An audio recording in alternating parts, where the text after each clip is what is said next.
भारत चीन रिश्तों में तनाव की दीवार क्या अब धीरे धीरे कमजोर हो रही है? लंबे वक्त बाद दोनों देशों के बीच कूटनीतिक बातचीत में तेजी दिखाई दी।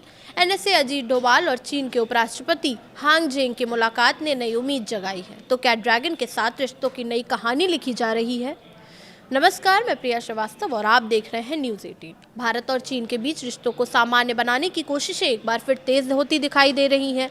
इसकी सबसे बड़ी तस्वीर सामने आई है एनएसए अजीत डोभाल और चीन के उपराष्ट्रपति हान जेंग की मुलाकात से। बैठक में सबसे अहम मुद्दा रहा सीमा पर शांति और स्थिरता, क्योंकि पिछले कुछ सालों से भारत और चीन के रिश्तों में सबसे बड़ी अड़चन सीमा विवाद रही है। सीमा पर तनाव का असर सिर्फ सैन्य मोर्चे तक सीमित नहीं रहा, बल्कि दोनों देशों के राजनीतिक और आर्थिक रिश्तों पर भी पड़ा था। लेकिन आज बीजिंग की तरफ से जिस तरह का बयान सामने आया है, उसने पूरी कवायद को खास बना दिया है। चीन के उपराष्ट्रपति हांग जेंग ने कहा कि पिछले 2 सालों में प्रधानमंत्री नरेंद्र मोदी और राष्ट्रपति शी जिनपिंग के बीच कजान और तियानजिन में हुई बैठक में बनी सहमति ने द्विपक्षीय संबंध को सुधार और स्थिरता की राह पर लाने में महत्वपूर्ण भूमिका निभाई है। यानी चीन खुद ये स्वीकार कर रहा है कि दोनों शीर्ष नेताओं के बीच सीधा संवाद रिश्तों को आगे बढ़ाने में अहम रहा है। अब सवाल यह है कि कजान और तियानजिन में ऐसा क्या हुआ था? दोनों देशों के शीर्ष नेतृत्व के बीच हुई इन मुलाकात में सीमा विवाद को लेकर तनाव कम करने, संवाद बढ़ाने और द्विपक्षीय संबंधों को धीरे धीरे सामान्य करने पर जोर दिया गया।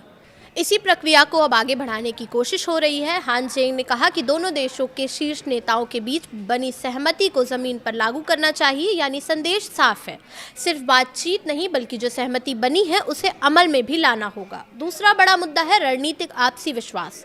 भारत और चीन दोनों बड़े पड़ोसी देश हैं और दोनों के हित कई क्षेत्रों में एक दूसरे से जुड़े हैं। ऐसे में चीन की तरफ से रणनीतिक भरोसा बढ़ाने और रिश्ते को स्थिर तरीके से आगे बढ़ाने पर जोर दिया गया। इसके साथ ही दोनों देशों ने साझा हित वाले क्षेत्र में सहयोग बढ़ाने की जरूरत पर भी जोर दिया। बहुपक्षीय मंचों पर बेहतर तालमेल की बात भी सामने आई है। लेकिन यहाँ सबसे बड़ा सवाल यही है कि क्या सहयोग बढ़ाने का मतलब सीमा विवाद खत्म हो गया है?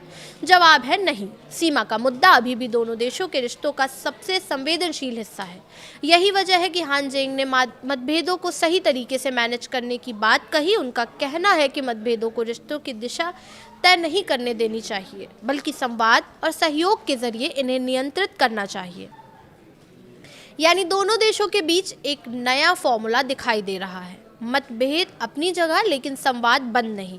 सीमा पर शांति बनी रहे, सैन्य तनाव कम हो, राजनीतिक बातचीत जारी रहे और जहां साझा हित है वहां सहयोग बढ़ाया जाए। अब इस पूरी कवायद का भारत के लिए क्या मतलब है? अगर सीमा पर लंबे समय तक शांति और स्थिरता बनी रहती है तो दोनों देशों के बीच व्यापार, निवेश और दूसरे क्षेत्र में रिश्ते बेहतर करने की गुंजाइश बढ़ सकती है। लेकिन भारत के लिए सीमा पर भरोसा सबसे अहम कसौटी रहेगा। यानी भारत चीन रिश्तों में सुधार की असली परीक्षा बयानों से नहीं बल्कि सीमा पर जमीन पर दिखने वाले बदलावों से होगी। फिलहाल डोभाल हान जेंग की मुलाकात और बीजिंग के बयान से इतना जरूर साफ है कि दोनों देश तनाव से आगे बढ़कर संवाद और स्थिरता की दिशा में कदम बढ़ाने की कोशिश कर रहे हैं। अब देखना होगा कि ये कूटनीतिक गर्मजोशी आगे चलकर स्थायी भरोसे में बदलती है या फिर सीमा का मुद्दा एक बार फिर रिश्तों में सबसे बड़ी दीवार बन जाता है। फिलहाल इस वीडियो में इतना ही। ऐसे ही और वीडियोस के लिए देखते रहिए न्यूज़ 18।